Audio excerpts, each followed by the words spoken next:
Welcome back to Green is Good, and we're so honored to have with us today Todd Camp. He's the Senior Director of Corporate Social Responsibility and Community Relations from the iconic and great Hershey Company. Welcome to Green is Good, Todd Camp. Thank you, John. Happy to be here. Hey, Todd, this is your first turn at Green is Good, and, of course, Hershey's first turn here, but we're so honored to have you. And before we get talking about all the wonderful and amazing and important things you're doing at the Hershey Company, can you please share with our listeners the Todd Camp journey and story leading up to this point and this great position you have at the Hershey Company? Absolutely. So I've been in this role about 3 years. Prior to that, my background's actually in engineering. So I spent about 17 years in various engineering capacities, from working directly in manufacturing plants to working in corporate with our various manufacturing facilities in either quality or efficiency improvements. And that's really what led me to and attracted me to this role. At the time when they were recruiting for this position, they wanted someone with a bit more of a technical background to drive more metrics and more of a process mindset to our corporate social responsibility efforts. And the stars aligned, and I was pretty fortunate to land this position, like I said, about 3 years ago now. And, it's first of all, there's nobody that I know, including myself and my family, that when they hear the Hershey Company or eat your great products, it's such a great feeling, because it's like comfort food, it's comfort sweets, and it's comfort. And I love your motto, shared goodness. That is one of the best mottos I've ever heard, and brand missions I've ever heard of a company. And since we've been doing the show, it's just one of my favorite, and really sticks out. Todd, I was looking at your latest CSR report. Can you share some of the highlights with our listeners, and for our listeners out there who want to follow along as I'm on your website right now. It's one of the best websites I've ever seen. It's www.thehersheycompany.com. Go on to the sustainability section, click onto that button, and follow along here as Todd walks us through his latest CSR report and all the great highlights that are happening at the Hershey Company. Yes, we certainly encourage folks to visit that URL, and you learn a lot more about the Hershey Company than just what we have in our report. But in terms of highlights, we're really excited to share some of the progress we've made over the last few years in a few areas in particular. Certainly, cocoa sustainability is one we've made a lot of progress. We nearly doubled our commitment to source certified cocoa. We had committed to 10% and came in at 18%. Wow. Palm oil is another area that we've taken a leadership role. We achieved our commitment to source 100% sustainable palm oil a year ahead of schedule, and then we upped our commitment to source 100% sustainable and traceable palm oil by the end of this year, which is pretty remarkable in terms of the palm industry. In terms of the environment, we achieved 4 of our 2015 environmental goals at least 2 years ahead of schedule. And if we use 2009 as our baseline year, we reduced our water use by 72%, our waste by 38%, our greenhouse gas emissions by 22%, and we achieved zero-waste-to-landfill status at 6 of our manufacturing plants and 5 other facilities. Wow. We also talk a little bit about our commitment to giving back to communities, including nearly $9.5 million in cash and product donations, and about 200,000 employee volunteer hours just in 2013 alone. Wow. Wow. So wait a second. Let's step back and walk through some of this. So you're ahead of some of the goals that you set in 2011. You're ahead of schedule. How did you rally the troops? How did you make this so important at the Hershey Company that everyone got behind the initiatives that you guys had created and the goals, and you had overachieved and are actually ahead of schedule? How did you create that culture and that DNA at Hershey Company? Well, we attacked it on a couple of different fronts. We felt we had set some pretty aggressive goals back in 2011, so we knew we had a lot of work to do. Right. So we first garnered our senior leadership support, which was extremely important, in giving us the leeway and flexibility to make some investments in technology that allowed us to really drive down our environmental footprint. And in a lot of cases, we relaxed our criteria for capital investment paybacks, knowing that some of the investments we made in environmental technology weren't typically justifiable from a financial perspective. Our senior leaders relaxed that criteria and let us have a longer payback period because they felt so strongly that these were the right things to do as a company. That's great. We also leveraged the creativity of our employees. And, we're pretty fortunate at Hershey that, if you give our employees a goal, they figure out a way to make it happen. So we gave them the appropriate support. We encouraged them. We, gave them the leeway to be creative and come up with new and unique approaches. And that really all came together and was owned by our various business units and our various employees. And, they were part of the process from the very start. That's really what helped us accelerate the efforts we had set forth. And, we did all that during a time of growth, both from volume and sales growth. So, we were growing in one sense and reducing in another while maintaining that quality and consistency of our products that people have come to expect and that we view as the most important thing that we have. So right from the top down, you're saying everyone got behind this, and that's why you're ahead of schedule, and that's why sustainability and the environment have taken on a large position at the Hershey Company, and everyone's winning then.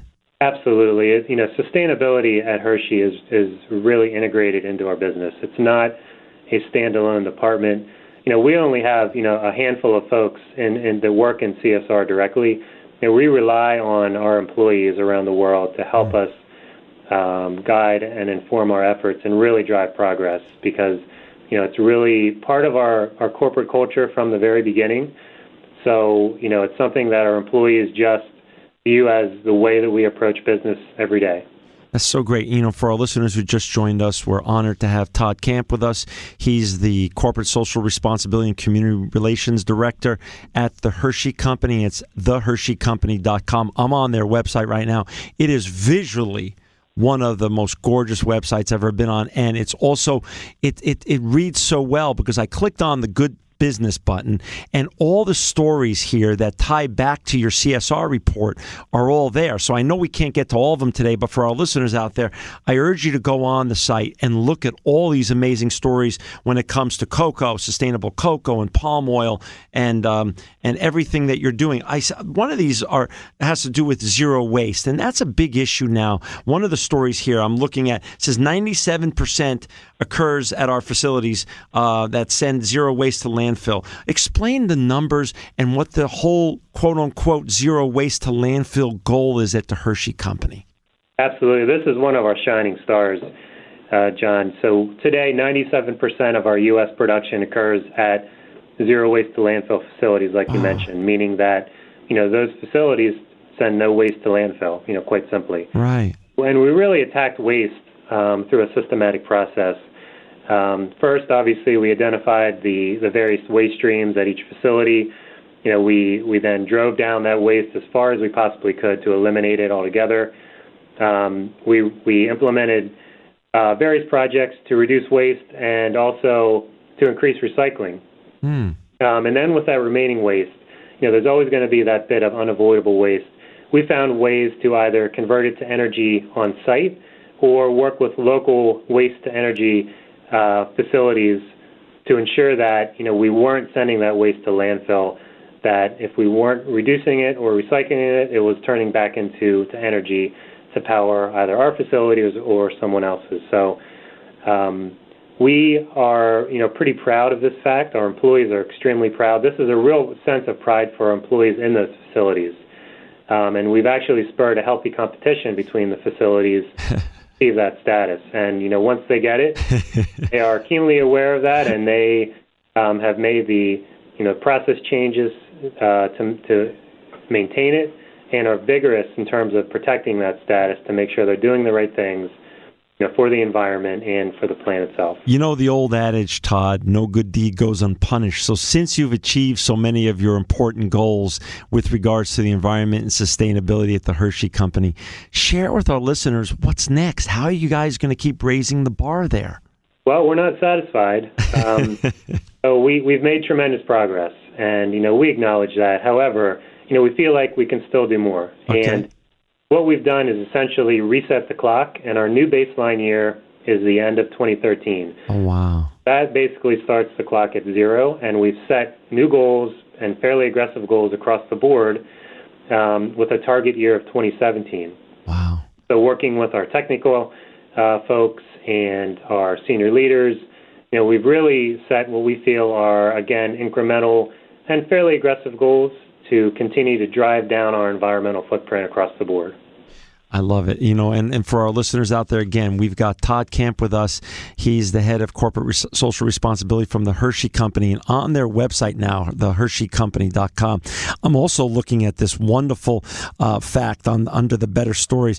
We've helped increase cocoa farmers' income by 70% over 3 years. That's amazing. Share a little bit more, go a little deeper, since cocoa is so essential ingredient into chocolate and your great products at the Hershey Company. Share a little bit more about the cocoa story. Absolutely. This is, probably over the last few years, the area we've spent the most attention on and energy around. And really, cocoa, is a pretty complex commodity, mostly grown in West Africa. About 70% of it's grown in West Africa and fairly remote parts of Ghana and Ivory Coast and a few other countries.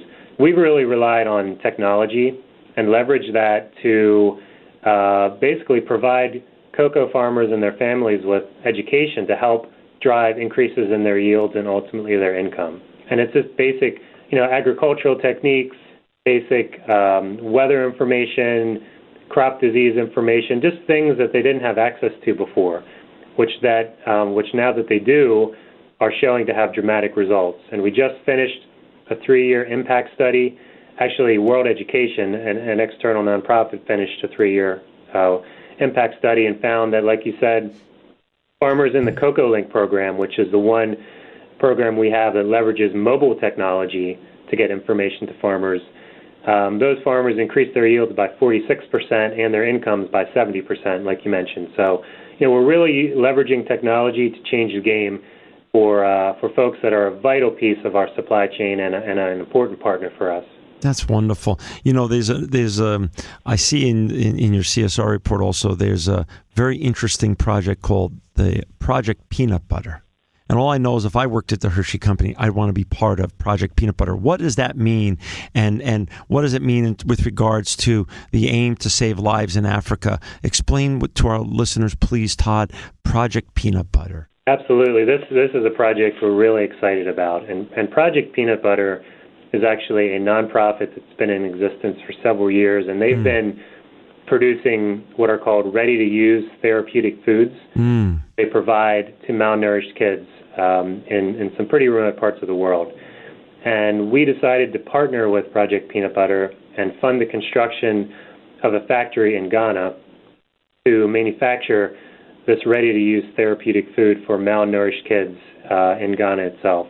Wow. And that facility is scheduled to open later this summer and will provide access to this basically nutritionally enhanced peanut butter to between 20 and 30,000 kids per year. We really view this as an important project for our future. This is a purely philanthropic effort from the start, but one that we feel is extremely important to continue our commitment to the well-being of children, particularly those in need.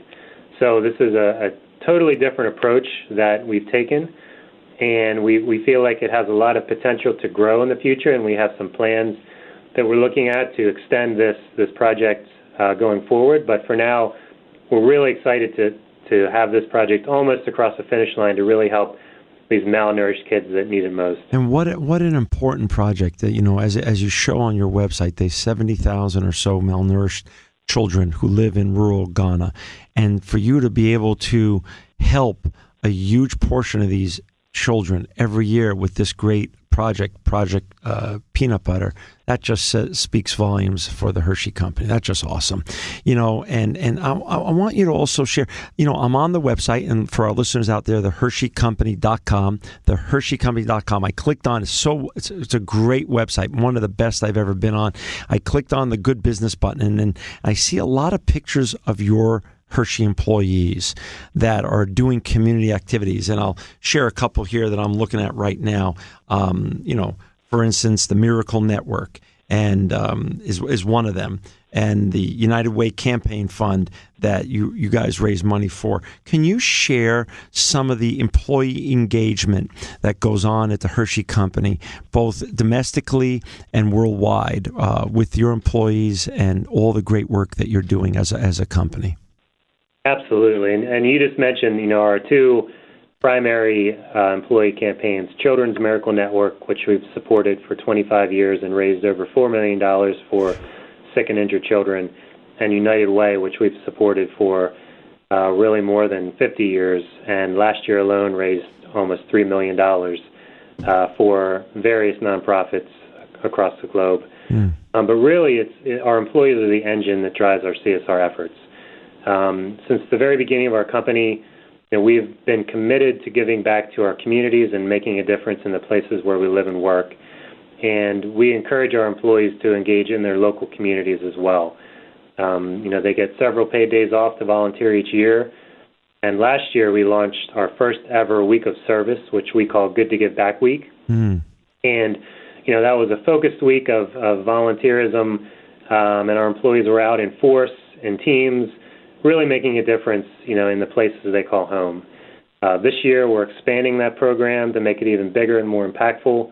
And, really at the heart of it, we believe that engaged employees are happier, they're more productive, and, we really strive to make our employees our CSR ambassadors. And this is just one way that we do that. And, the employees love it, they get excited about it.